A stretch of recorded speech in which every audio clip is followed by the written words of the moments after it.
नमस्कार, मैं हूं कपिल और आप देख रहे हैं नेक्स्ट 9 न्यूज। अगर बात करी जाए राजस्थान की तो कैबिनेट के बाद गहलोत ने मंत्री परिषद की बैठक बुलाई और इस बैठक में तमाम मुद्दों पर चर्चा की गई। सबसे ज्यादा जिस मुद्दे पर जोर दिया गया वो ये था कि राजस्थान में कांग्रेस की सरकार रिपीट कैसे हो। वैसे बड़ा सवाल जो है वो ना सिर्फ गहलोत के मन में है बल्कि तमाम कांग्रेसी जो नेता हैं वो यही सवाल या तो खुद से कर रहे हैं या फिर कार्यकर्ताओं के साथ कर रहे हैं। अब आपको यह भी बताते चले कि इस बैठक में तमाम जो नेता हैं वो शामिल रहे, लेकिन इस बात की जो खबरें हैं वो लगातार सामने आ रही हैं कि पायलट एक बार फिर इस जो मीटिंग है, इस बैठक है, उससे नदारद रहे।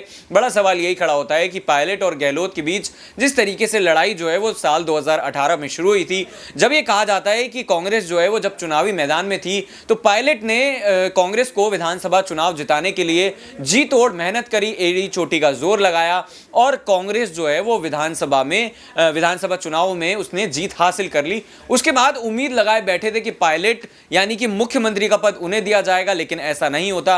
गहलोत को मुख्यमंत्री का पद दे दिया गया और उसके साथ आपको यह भी बता दें कि डिप्टी सीएम का जो दूसरा बड़ा पद होता है वो पायलट को दिया गया। 2018 के बाद 2020 आता है, तब कहीं ना कहीं ये देखा जाता है कि गहलोत जो है उनके खिलाफ नाराजगी पायलट की बाहर आती है और वो लगभग कहा जाता है कि 45 दिन तक राजस्थान से बाहर रहे। हालांकि उस समय ये उम्मीद जताई जा रही थी, ये कयास लगाए जा रहे थे कि सरकार पर अब खतरा मंडरा चुका है और ये राजस्थान में जो कांग्रेस की सरकार है इसका गिरना तय है, लेकिन ऐसा नहीं होता। किसी तरह से प्रियंका गांधी सचिन पायलट को मनाने में कामयाब हो जाती हैं और उसके बाद ये जो विवाद है वो भले ही लगातार चलता रहता है, लेकिन सरकार के ऊपर जिस तरीके से खतरा 2020 में मंडराया था वैसा खतरा दोबारा नहीं मंडरा था। अब उसके बाद अगर हम देखें तो लगातार गुटबाजी हो जाती है और अब जैसे जैसे चुनाव पास आते जा रहे हैं वैसे वैसे ये देखा जा रहा है कि गहलोत गुट की तरफ से पायलट के ऊपर, पायलट गुट की तरफ से गहलोत के ऊपर लगातार निशानेबाजी होती है, जुबानी जंग होती है। और पेपर लीक जब होता है तो ये कहा जाता है कि आखिर ये पेपर लीक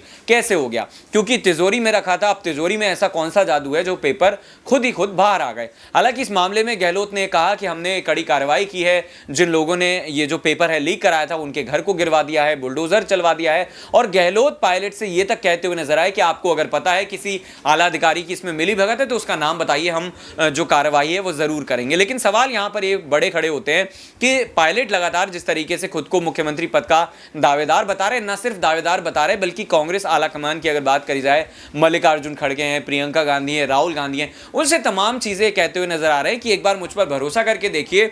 और ऐसे में जब चुनाव में ज्यादा वक्त नहीं रह गया है, कांग्रेस अगर चाहे, आला कमान अगर चाहे तो पायलट को मुख्यमंत्री पद की कमान भी दी जा सकती है ताकि यह पता चल जाए कि 6-8 महीने में वो क्या काम करके दिखा सकते हैं। हालांकि ऐसा फिलहाल होता हुआ नजर नहीं आ रहा है, तो क्या यह माना जाए कि सचिन पायलट को आखिरकार कोई बड़ा फैसला लेना पड़ जाएगा। फिलहाल मंत्री परिषद की बैठक हुई और इसमें तमाम मुद्दों पर चर्चा की गई। एक मुद्दा और था जिसमें कहा गया था कि क्राइम को लेकर तमाम जो कानून है वो आएंगे, ई वेस्ट को लेकर चर्चा की गई, तमाम ऐसे मुद्दे हैं। लेकिन फिलहाल जो सबसे बड़ा मुद्दा था उस पर हमने चर्चा की। आपका इस मुद्दे पर क्या कहना है कमेंट करके जरूर बताइएगा। फिलहाल इस खास पेशकश में इतना ही। देखते रहिए नेक्स्ट 9 न्यूज। नमस्कार।